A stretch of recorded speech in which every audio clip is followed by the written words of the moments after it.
और अब लेके चल रहे हैं हम लोग Stokes law and terminal velocity. Stokes law is used to measure the viscous force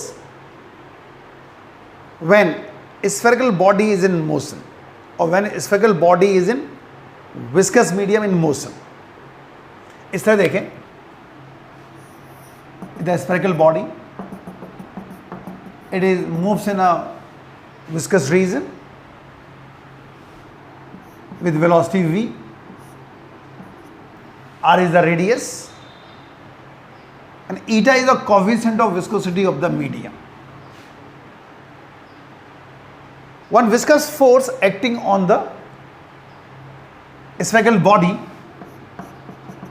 which oppose the motion of the body. So according to Stokes, this force depends few factors: directly proportional to the radius, directly proportional to the velocity, directly proportional to the coefficient of viscosity, or F equals to K eta RV. Experimentally found that the value of K is 6 pi, so 6 pi eta RV. ये viscous force हो गया, F equals to 6 pi eta RV। और इस फॉर्मूले को भी हम लोग डायमेंशनली कैलकुलेट कर सकते हैं। We can calculate dimensionally. दो कैसे कैलकुलेट करेंगे? तो डायमेंशंस की हेल्प से हम लोग इसको भी फाइंड आउट करते हैं, स्टोक्स फॉर्मूले को भी।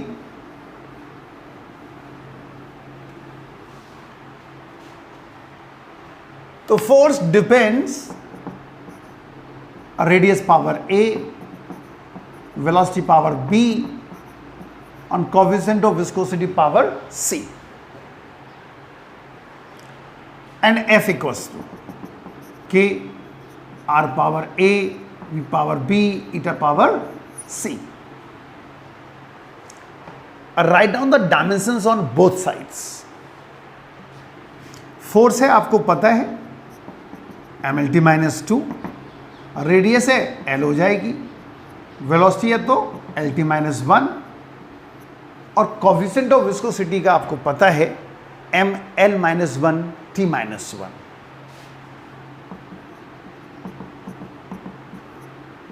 पावर से रीएडजस्ट करते हैं,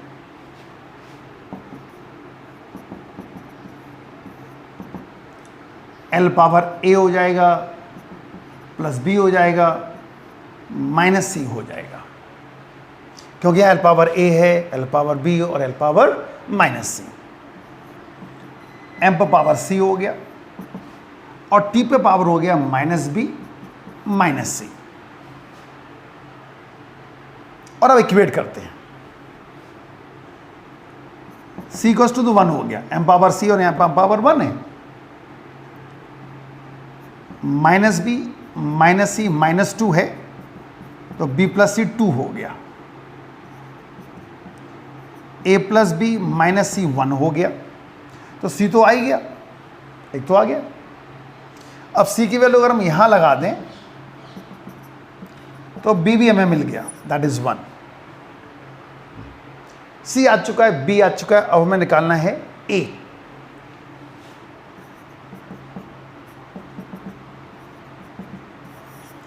ए भी बना गया। इन सब की वैल्यू फर्स्ट इक्वेशन में लगा दो, तो F equals to K eta R. और आपको पता है कि डायमेंशंस कभी भी कांस्टेंट की न्यूमेरिकल वैल्यू नहीं बताता है, एक्सपेरिमेंटली निकाली जाती है। तो ये हो जाएगा 6 pi eta r is the Stokes law. तो स्टोक्स लॉ हेल्प करता है इलेक्ट्रॉन के चार्ज को निकालने में in Millikan's oil drop experiment. इसकी इंपॉर्टेंस डिस्कस कर रहे हैं।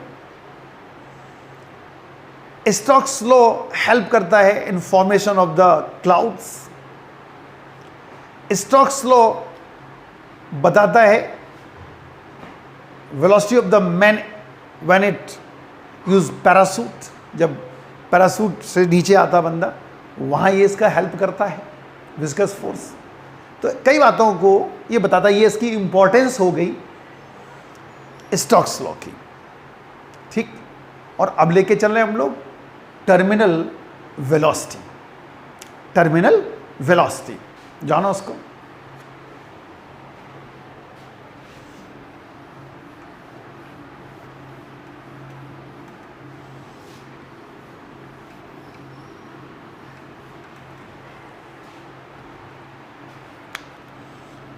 terminal velocity. The constant velocity, the maximum constant velocity gained by the spherical body when weight of the body balanced by the dragging forces.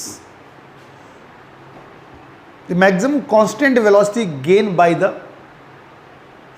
spherical body when driving force, मतलब weight balanced by the dragging forces, opposing forces. At that time the constant velocity gained by the spherical body known as terminal velocity. Clear? The maximum constant velocity gained by the spherical body when driving force balanced by the dragging forces. इस तरह देखें आप, suppose ये viscous medium है,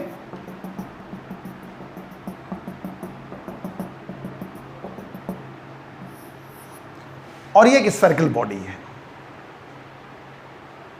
driving force क्या होगा? Weight of the body.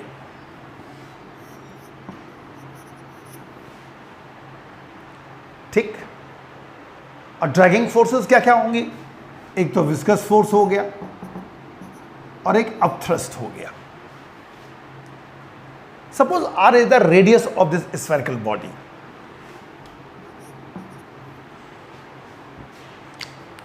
जब ये बैलेंस हो जाएंगे, at that time the constant velocity gain by spherical body known as terminal velocity. F plus u equals to mg हो गया।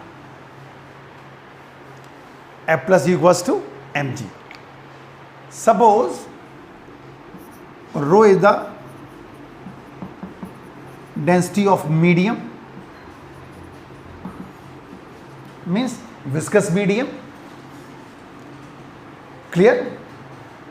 And sigma is the density of the spherical body.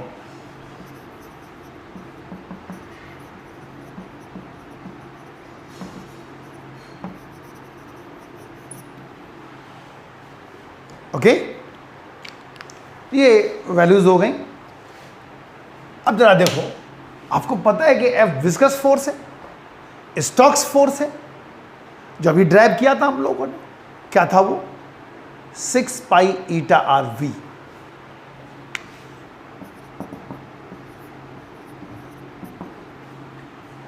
You upthrust है, upthrust कौन लगाएगा? Medium. तो 4/3 pi r Q और रो जी हो गया। ठीक है। Weight 4/3 pi r cube sigma g, क्योंकि sigma is the density of spherical body. और अब इसको एडजस्ट करते हैं, तो 6 pi eta r v equals to 4/3 pi r cube g common ले लिया, सिग्मा माइनस रो आ गया, सिग्मा माइनस रो। ठीक है। और यहां से जब v निकालेंगे तो 2/9 R square sigma minus rho into g divide by eta.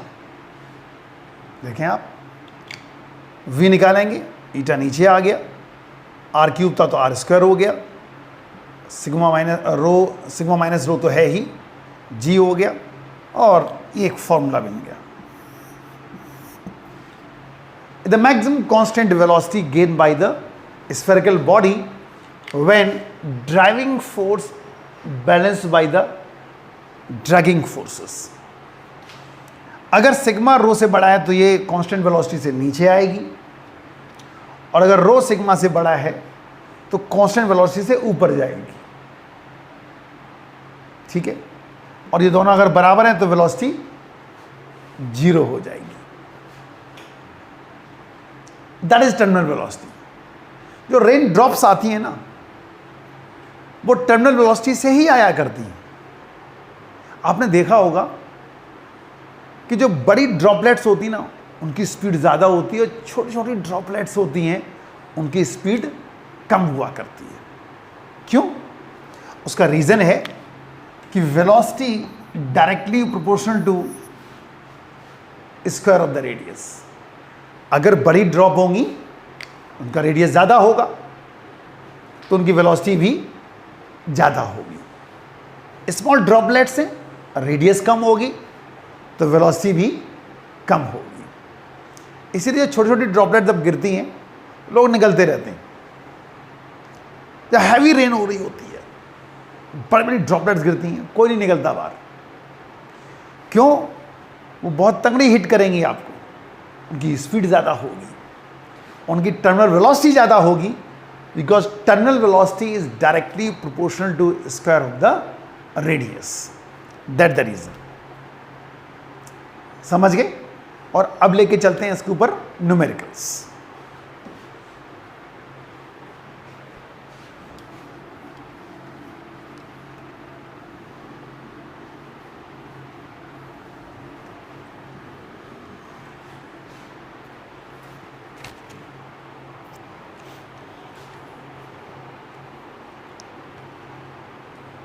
With what terminal velocity will an air bubble 0.8 millimeter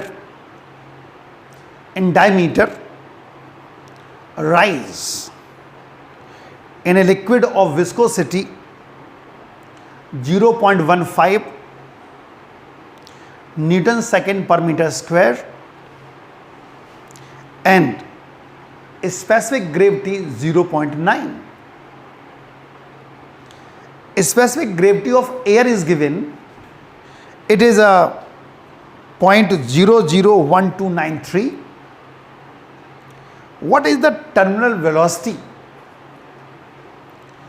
of the same bubble in water of coefficient of viscosity of water 10 to the power minus 3 pascal seconds. हमें दो terminal velocity निकलवानी है। ठीक है, दो अलग अलग medium given है, इसलिए देखो क्या क्या गिवन है, पहले वो डिस्कस करते हैं हम लोग। With what terminal velocity will an air bubble 0.8 millimetre in diameter.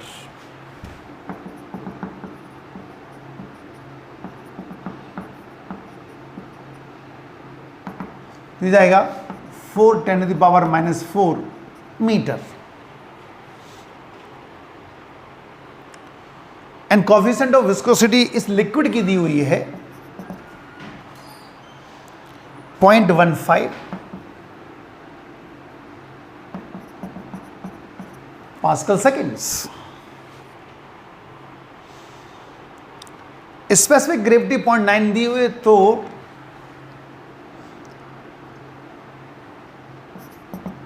ये बन जाएगा 0.9 दी हुई है, 9 10 to the power 2 बन जाएगी किलोग्राम पर metre cube.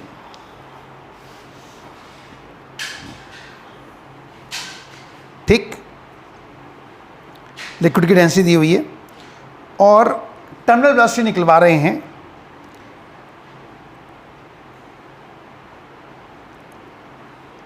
Terminal velocity. Air की भी डेंसिटी दी हुई है, एयर की इट इज 0.00129 0.00129 इंटू 1000 कर दो, 1.29 किलोग्राम पर मीटर क्यूब।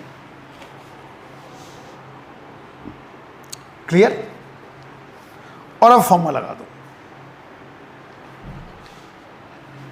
क्या फॉर्मूला था? V equals to 2/9 R square sigma minus rho by eta into g. ये फॉर्मूला था। वैल्यूज पुट कर दो। 2/9 4 10⁻⁻⁴ का स्क्वायर 1.29 माइनस 9 10⁻², 0.15 9.8। और जब उसको सॉल्व करेंगे तो ये वैल्यू आएगी -2.09 10⁻³ मीटर पर सेकेंड।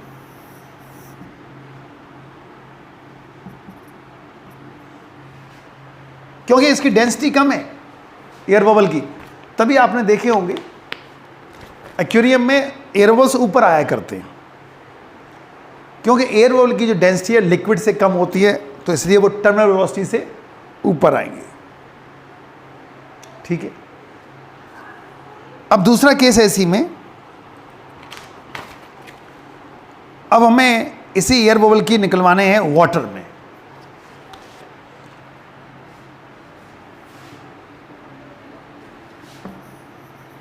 और यहां पर अब जो रो है वो आपको पता ही है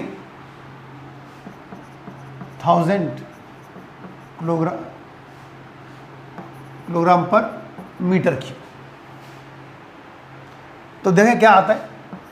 V dash equals to 2/9 R square sigma minus rho into g upon ईटा।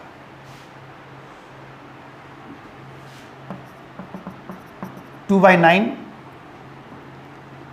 4 10⁻⁻⁴ का square 1.29 minus 1000 divided by 0.15 into 9.8। अब की बार वाटर की डेंसिटी ली गई, क्योंकि वाटर में निकलवा रहे। और जब इसको सॉल्व करेंगे 0.348 मीटर पर सेकेंड। 0 पॉइंट माइनस में तो ये भी आएगा 0.348 मीटर पर सेकेंड ये बनेगा। माइनस साइन फिर वही चीज़ है कि ये बबल ऊपर आ रहा है। ठीक है।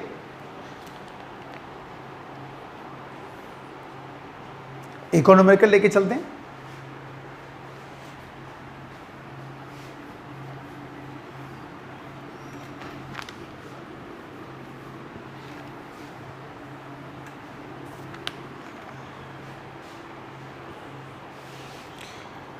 Eight spherical raindrops of equal size are falling vertically through air with a terminal velocity of 0.1 meter per second. What should be the velocity if these drops were to combine to form a one large spherical drop? ठीक है। Question ये कि 8 small rain drops हैं equal size की, falling vertically through air with a terminal velocity of 0.1 meter per second. What should be the velocity of these drops were to combine to form a one large spherical drop? 8 drops combine होके single drop बनाएंगी तो volume change नहीं होगा, क्योंकि mass change नहीं होगा तो density तो सेम है और वॉल्यूम भी चेंज नहीं होगा। इसका मतलब 8 into 4/3 pi R cube equals to 4/3 pi R cube, where capital R is the radius of the bigger drop, small r is the radius of tiny drops। R मिल जाएगा 2r के बराबर।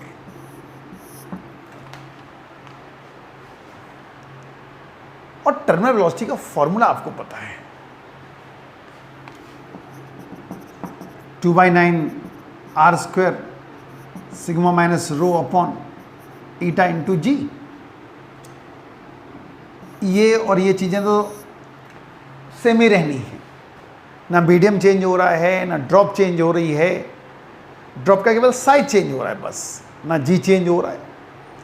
मतलब कुल मिला के आपको पता है कि terminal velocity is directly proportional to square of the radius. तो v upon small v equals to R square by R square हो गया। और हमें कैपिटल V निकलवाना है,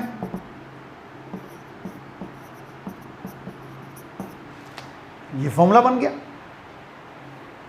तो V equals to small v दे रखा है 0.10 मीटर पर सेकेंड, और हमें कैपिटल V निकलना है। तो 0.1 कैपिटल R 2r के बराबर होती है, 4r square by R square हो गया। यहां से जब V कैलकुलेट करेंगे तो 0.4 मीटर पर सेकेंड आएगी।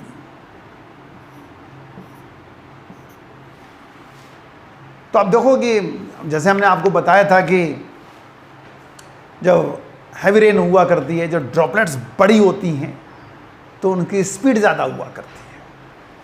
तो यहाँ से कैलकुलेट भी हो रहा है, जो स्मॉल ड्रॉप्स थी उनकी कितनी थी 0.1 मीटर पर सेकेंड, और जो बड़ी ड्रॉप्स आई आप देखो रेडियस सिर्फ डबल ही हुई है, रेडियस केवल डबल हुई है। और छोटी सी थोड़ी सी बड़ी हो जाएंगी तो कितनी तेज़ गिरेंगी। और जब ओले गिरते हैं तो देखो कितनी स्पीड से गिरते हैं, चिड़ियाँ वगैरह मर जाती हैं, इतनी हावी स्पीड से आते होंगे क्योंकि उनका रेडियस बड़ा होता है।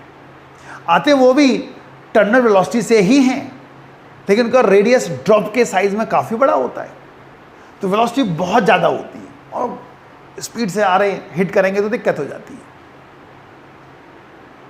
समझ गए कि टर्मिनल वेलोसिटी के ऊपर न्यूमेरिकल्स थे, अच्छे न्यूमेरिकल्स। ठीक,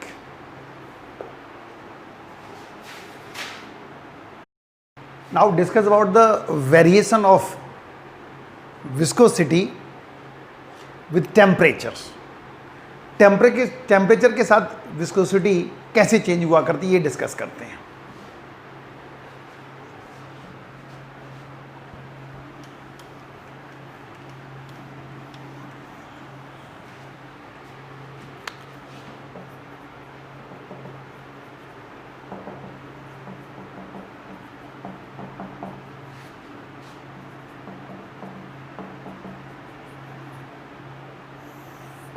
इसका एक फॉर्मूला हुआ करता है,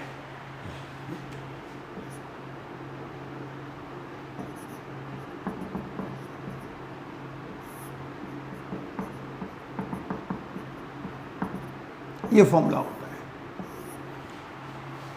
ये विस्कोसिटी है लिक्विड की 0 डिग्री सेल्सियस पर, ये T डिग्री सेल्सियस पर, और अल्फा और beta these are the constant quantities. So from this formula it is clear, if you increase the temperature, viscosity of the liquid decreases. ठीक, if you increase the temperature, viscosity of the liquid will decrease, but not in case of the gases. In gases means air, viscosity is directly proportional to root of temperature. and if you increase the temperature, viscosity of the gases increases. और ये formula जो आया है वो kinetic theory of gases से आया है। Collisions बढ़ जाएंगे, इसलिए उनकी विस्कोसिटी बढ़ जाती है, directly proportional to temperatures. Now effect of pressure देख लो।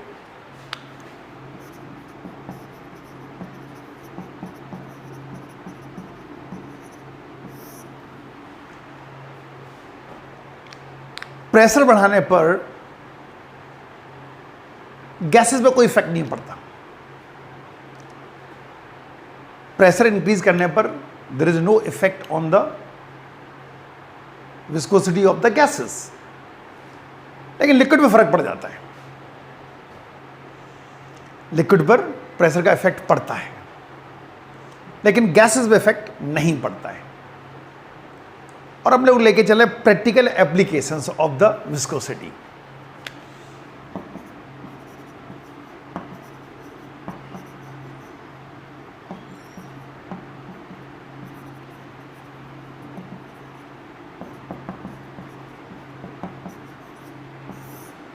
प्रैक्टिकल एप्लीकेशंस लेके चल रहे हैं हम लोग।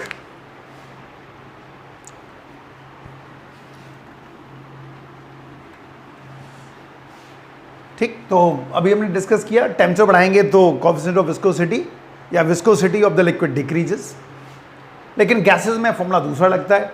ये लिक्विड के लिए था, डायरेक्टली प्रोपोर्शनल टू टी होता है। टेम्परेचर बढ़ाने पर विस्कोसिटी गैसेस की बढ़ जाएगी।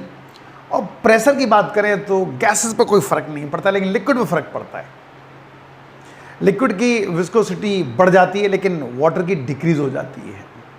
लिक्विड की तो इंक्रीज होती है प्रेशर बढ़ाने पर, लेकिन वाटर की डिक्रीज हुआ करती है। और अब लेके चल रहे हैं practical application of the viscosity. अगर में विस्कोसिटी की नॉलेज है तो ये लुब्रिकेंट में फ़ायदा बहुत करता है। जो गाड़ियों की सर्विस होती है आपने देखा होगा, उसमें लुब्रिकेंट चेंज किया करते हैं, मोबिल ऑयल वगैरह चेंज किया करते हैं। टेम्परेचर के साथ इसकी विस्कोसिटी किस तरह वेरी कर रही है, अगर ये पता है तो प्रॉपर लुब्रिकेंट आप यूज़ कर सकते हो। एक्चुअली होता ये कि जो मोबिल ऑयल वगैरह यूज़ किया जाता है वो हाई विस्कस का होता है, जिससे कि वो मशीनरी पार्ट के साथ मिल के चले, उसके साथ चिपक के चले। और धीरे धीरे जैसे जैसे टेम्परेचर बढ़ता रहता है और रिपीट होता रहता है ये, तो उसकी विस्कोसिटी डाउन होना स्टार्ट हो जाती है। रिजल्ट ये होगा कि फिर उसमें जो विस्कस प्रॉपर्टी है वो ख़त्म होना स्टार्ट हो जाती है। फिर वो एक जगह पड़ा का पड़ा रह जाएगा, वो मशीनरी के साथ मिल के नहीं चलेगा।